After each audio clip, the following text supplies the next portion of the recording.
नमस्कार, sports can में आप सभी का बहुत बहुत स्वागत है। मैं हूं आनंद श्रीवास्तव। देश और दुनिया की तमाम खेल खबरों पर चर्चा के लिए हमारे साथ स्टूडियो में मौजूद हैं जाने माने खेल पत्रकार अजय मसंद। अजय, कार्यक्रम में आपका बहुत बहुत स्वागत है। नमस्कार आनंद जी।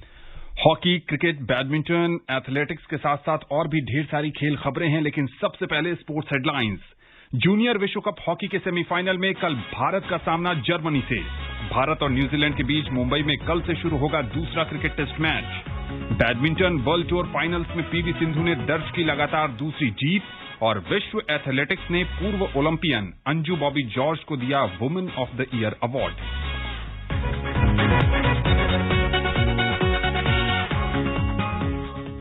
सबसे पहले बात करते हैं हॉकी की। 2 बार के चैंपियन भारत ने रोमांचक मुकाबले में बेल्जियम को 1-0 से शिकस्त देकर लगातार दूसरी जबकि कुल चौथी बार जूनियर हॉकी विश्व कप के सेमीफाइनल में जगह बना ली है। अब सेमीफाइनल में भारत का सामना कल 6 बार की चैंपियन जर्मनी से होगा। मैच का एकमात्र गोल शारदानंद तिवारी ने पेनल्टी कॉर्नर पर किया। भारतीय टीम की यह बेल्जियम पर 5 मुकाबलों में 5वीं जीत है। अजय, बेल्जियम की टीम कभी जूनियर वर्ल्ड कप नहीं जीत पाई है और कल जिस तरह का मैच था, तारीफ करनी होगी भारतीय गोलकीपर की। जी हाँ, बहुत ही बढ़िया खेले। भारत का जो गोलकीपर थे बहुत ही अच्छा परफॉर्मेंस दिया उन्होंने। और कमाल की बात तो ये है कि जो टीम है, पिछली बार जब 2016 में लखनऊ में जो टूर्नामेंट हुआ था जिसमें हमारी टीम विजय जीती थी, और उसको लेके अब इसको इस टूर्नामेंट को भी हम देखें तो बिल्कुल परफॉर्मेंस बिल्कुल वो हरिंदर सिंह के अंडर में टीम थी और ये ग्राहम रीड के अंडर में टीम है।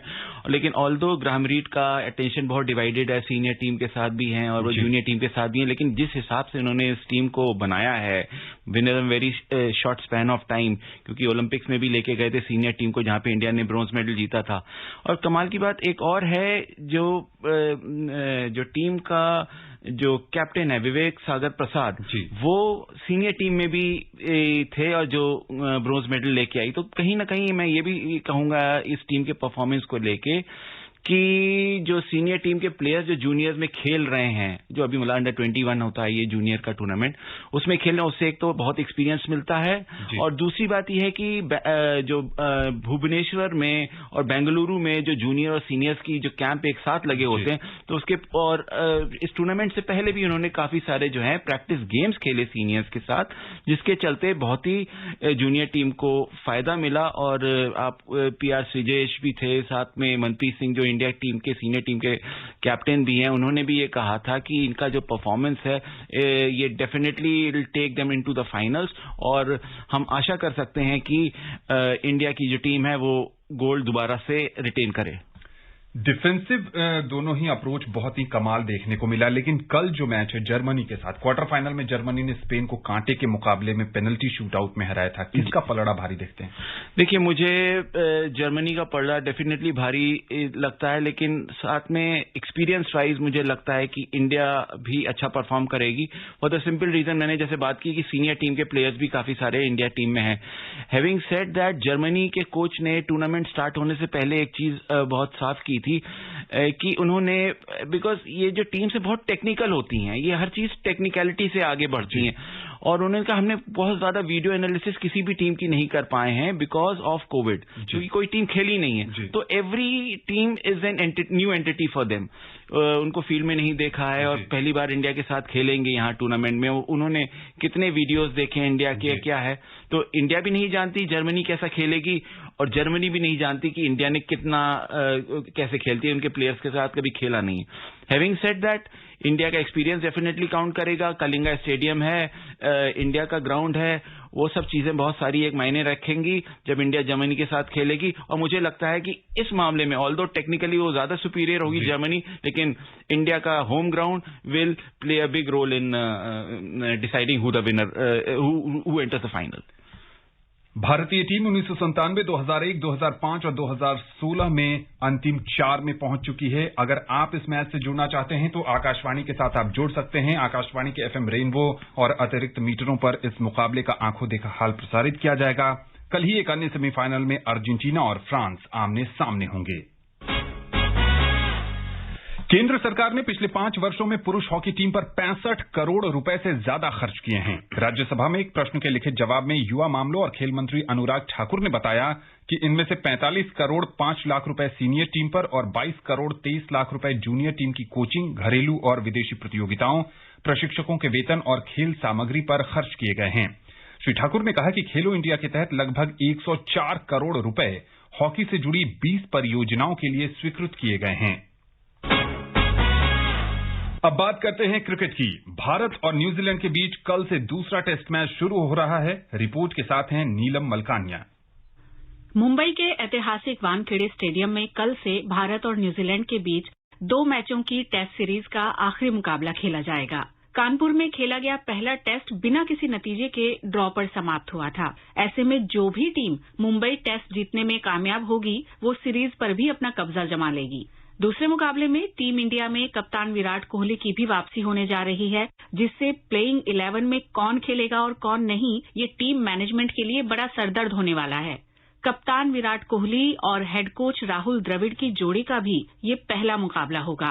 कानपुर में कोहली की गैर मौजूदगी के चलते श्रेयस अय्यर को टेस्ट डेब्यू का मौका मिला था और उन्होंने शानदार प्रदर्शन करते हुए पहली पारी में शतक और दूसरी पारी में अर्धशतक लगाया। यहाँ ये भी देखने वाली बात होगी कि कानपुर के प्लेयर ऑफ द मैच रहे अय्यर मुंबई टेस्ट में अपनी जगह कायम रख पाते हैं या फिर नहीं। अजिंक्य रहाणे, मयंक अग्रवाल और चेतेश्वर पुजारा पर टीम मैनेजमेंट को माथापच्ची करनी पड़ सकती है। केन विलियमसन की अगुवाई वाली न्यूजीलैंड को कानपुर में अनुभवी तेज गेंदबाज नील वैगनर की कमी खली, जो दूसरी पारी में भारतीय बल्लेबाजों को परेशान कर सकते थे। कीवी टीम बारिश और धूप दोनों को ध्यान में रखते हुए एक अतिरिक्त तेज गेंदबाज के साथ मैदान में उतर सकती है। टीम से विल सोमरविले को बाहर कर वैगनर को मौका मिल सकता है। मुंबई में पिछले काफी समय से बारिश जारी है। बारिश के कारण दोनों ही टीमें प्रैक्टिस भी नहीं कर सकी थीं। वानखेड़े स्टेडियम में इंडोर प्रैक्टिस की सुविधा नहीं है। ऐसे में दोनों टीमें बांद्रा कुर्ला में प्रैक्टिस कर रही हैं। वानखेड़े की पिच पर बिल्कुल भी घास नजर नहीं आ रही है, जिससे मीडियम फास्ट बॉलर्स और स्पिनर्स को मदद मिल सकती है। नीलम मलकानिया, स्पोर्ट्स कैन। अजय, बड़ा सवाल कौन खेलेगा कौन नहीं। क्या श्रेयस अय्यर इतना शानदार प्रदर्शन करने के बावजूद बेंच पर बैठेंगे? देखिए, अगर ये तो अभी कल तक ही जैसे भी कोच राहुल द्रविड़ और विराट कोहली ने आज प्रेस कॉन्फ्रेंस में बोला कि हम वेट करेंगे, कल पिच देखेंगे और कंडीशंस भी देखेंगे, क्योंकि बॉम्बे में बारिश बहुत हो रही है, मुंबई में। तो लेकिन अगर हम पिछले टेस्ट की बात करें तो अगर हम उसी कॉम्बिनेशन को रखते हैं, जैसे मयंक अग्रवाल और शुभमन गिल अगर स्ट्रेट आते हैं ओपन करने, उसके बाद चेतेश्वर पुजारा नंबर 3 पे आते हैं और विराट कोहली अगर नंबर 4 पे आ जाते हैं, तो डेफिनेटली बड़ा ही सिंपल है, अजिंक्य रहाणे को बाहर कर देंगे और बाकी सेटअप वैसा का वैसा ही रहेगा। तो अगर ये सेटअप रहता है तो बहुत ही अच्छा रहेगा, बिकॉज उसके साथ ज्यादा चॉपिंग एंड चेंजिंग, मतलब आपको अपनी पोजीशंस चेंज करने का ज्यादा दिक्कत नहीं आएगी।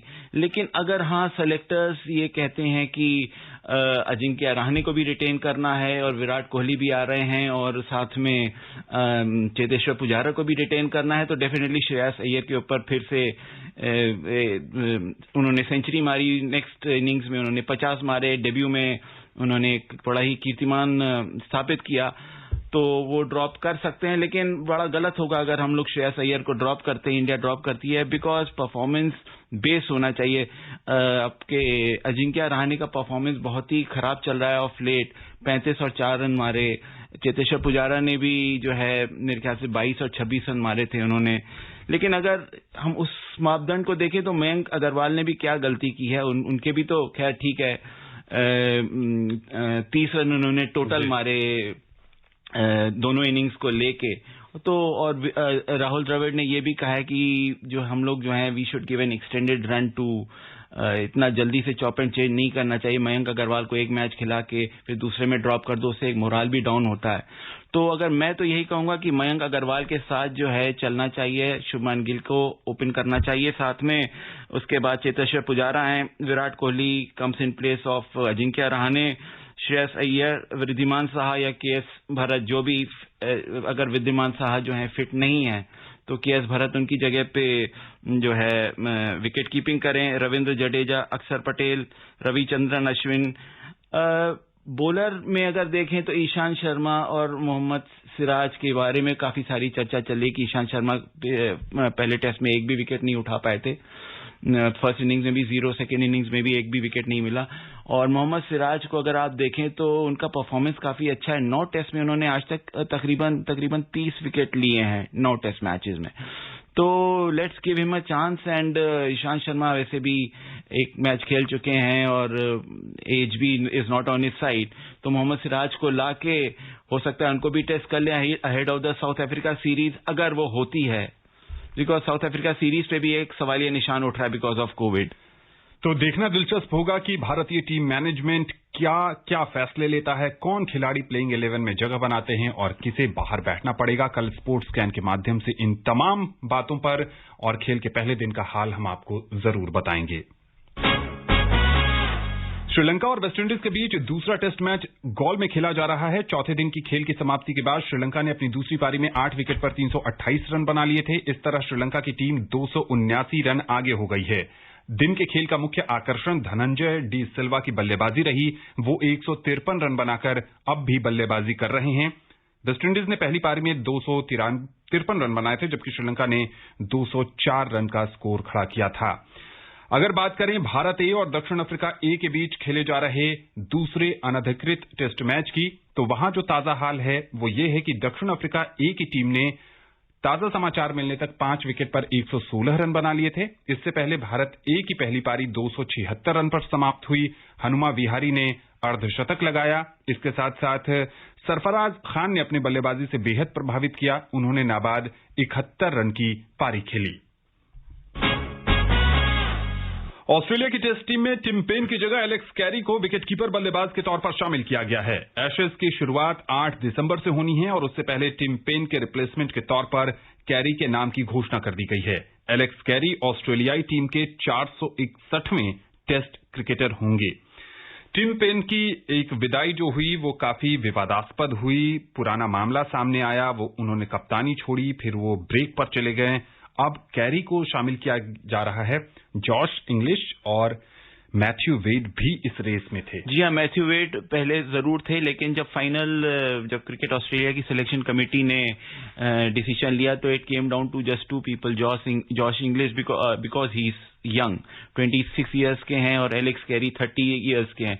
लेकिन एलेक्स कैरी के पास experience, he is played about ODIs खेले, मेरे ख्याल 50+ ओडीआईज भी खेले हैं और साथ में T20 भी उन्होंने काफी खेले हैं। लेकिन टेस्ट में उनका डेब्यू होगा, अगर जैसे भी अभी इनको अनाउंस किया कि उनको विकेट कीपर की बनाया जाएगा फॉर द एशेज सीरीज, तो वो देखना पड़ेगा कि वो कैसा परफॉर्म करते हैं। लेकिन उनके अच्छे प्रदर्शन है, उनकी बैटिंग स्पेशली ओडीआईज में बहुत अच्छी है। Hopefully he carries that form into the test match. लेकिन हाँ, जॉश इंग्लिश जो 26 साल के हैं, बहुत इंग्लैंड बॉर्न है but he plays for Australia, उनसे काफी उम्मीदें थी। लेकिन शेन वॉन और former wicket keeper Ian Healy ने भी बोला था कि इनको इंक्लूड करिए फॉर द फ्यूचर, बट नहीं हुआ। क्रिकेट ऑस्ट्रेलिया ने इनको चैलेंज किया है, तो देखते हैं आगे कैसा होता है हाल। एशेज को लेकर बहुत सारी चर्चाएं हो रही हैं। अजय, तेज गेंदबाजी को लेकर कहा जा रहा है कि मिचेल स्टार्क को खिलाइए, कुछ का कहना है नहीं खिलाइए। क्या लगता है, जिस ढंग से T20 विश्व कप एक बुरे सपने की तरह बीता है स्टार्क के लिए, वो उन पर भारी पड़ेगा? देखिए, मिचेल स्टार्क का जो अगर परफॉर्मेंस देखा जाए तो लास्ट जो मैच हुआ था against New Zealand, T20 world cup का फाइनल हुआ था, वही एक उनका काफी खराब रहा। ऑल्दो ठीक थे, वो एक्सपेंसिव जरूर रहे, लेकिन विकेट फिर भी निकाल रहे थे। लेकिन जो लास्ट मैच हुआ जहां पे उन्होंने 60 रन दे दिए 4 ओवर्स में, उसी से जो है काफी सारे जो क्रिटिक्स हैं या क्रिकेट पंडित्स हैं, उनका एक माइंड बन गया कि he should not be in the team. But Mitchell Starc का experience definitely counts. Shane Warne भी बोल रहे हैं और काफी सारे और भी प्लेयर्स बोल रहे हैं कि झाई रिचर्डसन को लाइए team as a fast bowler. But I would say कि एक्सपीरियंस काउंट्स, एंड इस एशेज सीरीज में अगर एक्सपीरियंस ना होता तो इंग्लैंड क्रिस ब्रॉड को और जेम्स एंडरसन को क्यों लेके आता, जो कि 30+ हो चुके हैं। तो डेफिनेटली क्रिकेट में ऐसा होता है, होम ग्राउंड है तो ग्राउंड्स होंगे तो डेफिनेटली ही परफॉर्म वेल। दुनिया की सबसे रोमांचक क्रिकेट श्रृंखलाओं में से एक है एशेज, और देखना दिलचस्प होगा कि उससे पहले जो ये माइंड गेम खेले जा रहे हैं दोनों ही टीमों की तरफ से, उसमें किन किन खिलाड़ियों को शामिल किया जाता है।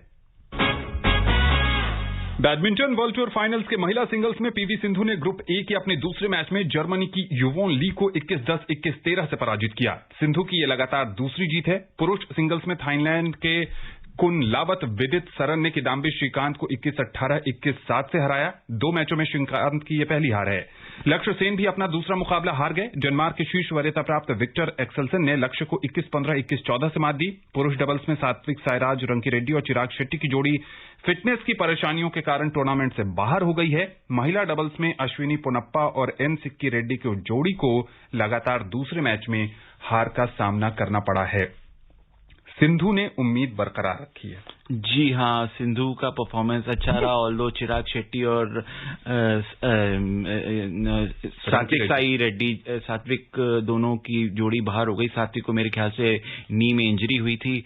उसके अलावा किदाम्बी श्रीकांत भी बाहर हो गए टूर्नामेंट से, और विमेंस डबल्स की भी टीम वो भी बाहर हो गई है। लेकिन हाँ, पीवी सिंधु 2018 चैंपियन रही हैं इसमें फाइनल्स में, जिससे हमें उम्मीद कायम है कि डेफिनेटली ये वर्ल्ड चैंपियन जो है अभी रेनिंग वर्ल्ड चैंपियन, ये भी ईयर एंड टूर्नामेंट डेफिनेटली जीतेंगी। शीर्ष वरीयता प्राप्त भारतीय पुरुष टीम ने कल पाकिस्तान को 2-1 से हराकर एशियाई स्क्वाश टीम चैंपियनशिप में अपना अजेय अभियान जारी रखा है। रमित टंडन ने मोहम्मद आसिम खान को 3-0 से हराकर भारत को बढ़त दिलाई, लेकिन नासिर इकबाल ने महेश मानगांवकर को 3-1 से हराकर स्कोर 1-1 कर दिया। इसके बाद सौरव घोषाल ने पहले 2 गेम गंवाने के बाद शानदार वापसी करते हुए तैयब असलम को 56 मिनट तक चले मुकाबले में 9-11, 7-11, 11-1, 11-7, 11-8 से हराकर भारत को जीत दिला दी। इससे पहले भारत ने जापान को 3-0 से हराया था। भारत पूल ए में 4 जीत के साथ शीर्ष पर है। महिलाओं को दूसरी वरीयता प्राप्त मलेशिया से 1-2 से शिकस्त झेलनी पड़ी है। भारत के मिशन ओलंपिक सेल में 7 पूर्व एथलीटों को सदस्य बनाया गया है। इसकी घोषणा खेल मंत्री अनुराग ठाकुर ने आज की। इनमें footballer Baichung Bhutia, athlete Anju Bobby George, hockey खिलाड़ी सरदार सिंह और Viren Rasquinha, shooter Anjali Bhagwat, table tennis खिलाड़ी मोनालिसा बरुआ और बैडमिंटन खिलाड़ी तृप्ति मुरगुंडे शामिल हैं। अनुराग ठाकुर ने बताया कि इन खिलाड़ियों का अनुभव एथलेटिक्स को आगे ले जाने में अहम भूमिका निभाएगा। उन्होंने कहा कि पेरिस ओलंपिक 2024 के लिए भारत की तैयारियों को ध्यान में रखकर यह निर्णय लिया गया है। विश्व एथलेटिक्स ने भारत की लंबी कूद की पूर्व एथलीट अंजू बॉबी जॉर्ज को वुमेन ऑफ द ईयर के अवार्ड से नवाजा है। विश्व एथलेटिक्स ने उन्हें ये पुरस्कार उन्हें खेल को भारत में बढ़ावा और बहुत बड़ी संख्या में महिलाओं को प्रेरित करने के लिए दिया है। अंजू से प्रेरित होने के बाद देश में कई महिला एथलीट उनके पदचिन्हों पर चलते हुए देश का नाम रोशन कर रही हैं। पूर्व ओलंपियन अंजू बॉबी जॉर्ज आज भी खेल में सक्रिय हैं। इंडियन एथलेटिक्स फेडरेशन की सीनियर वाइस प्रेसिडेंट अंजू ने साल 2016 में युवा खिलाड़ियों के लिए ट्रेनिंग एकेडमी खोली, जिसके तहत अंडर 20 पदक विजेताओं को तैयार करने में महत्वपूर्ण भूमिका निभाई गई है। 2003 में विश्व एथलेटिक्स चैंपियनशिप में लंबी कूद स्पर्धा में अंजू ने कांस्य पदक अपने नाम किया था। टोक्यो ओलंपिक में खेलने वाले खिलाड़ियों और पदक विजेताओं से अपने आवास पर मुलाकात के दौरान प्रधानमंत्री नरेंद्र मोदी ने कहा था कि आप सब अलग अलग स्कूलों का दौरा करें और छात्रों को संतुलित आहार के बारे में बताएं। प्रधानमंत्री की इस अपील के बाद खेल मंत्री अनुराग ठाकुर टोक्यो ओलंपिक के स्वर्ण पदक विजेता नीरज चोपड़ा के साथ इस अभियान को शुरू करने जा रहे हैं। नीरज शनिवार को अहमदाबाद के संस्कार धाम स्कूल का दौरा करेंगे, जहां वे गुजरात के 75 स्कूलों के बच्चों से बातचीत कर अपने आहार और संतुलित भोजन के साथ साथ खेल फिटनेस के संबंध में बातचीत कर उन्हें प्रेरित करेंगे। प्रधानमंत्री ने खिलाड़ियों से ये अपील इसलिए की थी कि छात्र संतुलित आहार के बारे में जान सकें और खिलाड़ियों से प्रेरणा लेकर कुपोषण से दूर रह सकें। इंग्लैंड की महिला फुटबॉल टीम ने विश्व कप क्वालिफायर में लातविया को एक तरफा मुकाबले में 20-0 से पराजित किया। इंग्लैंड की ये अपने फुटबॉल इतिहास की सबसे बड़ी जीत है। जर्मनी ने पिछड़ने के बाद वापसी करते हुए ब्रिटेन को 2-1 से हराकर 14 साल बाद डेविस कप टेनिस टूर्नामेंट के सेमीफाइनल में जगह बना ली है और दुनिया की पूर्व नंबर 4 खिलाड़ी योहाना कोंचा ने टेनिस से संन्यास ले लिया है। अजय, अब समय नहीं है कि इस पर या किसी और खबर पर आपसे चर्चा की जा सके। स्पोर्ट्स स्कैन से जुड़ने के लिए और विशेषज्ञ राय साझा करने के लिए आपका बहुत बहुत शुक्रिया। धन्यवाद आनंद जी। आज का स्पोर्ट्स स्कैन कार्यक्रम यहीं समाप्त होता है। कल आपसे होगी फिर मुलाकात। तब तक के लिए पूरी टीम को दीजिए अनुमति। नमस्कार।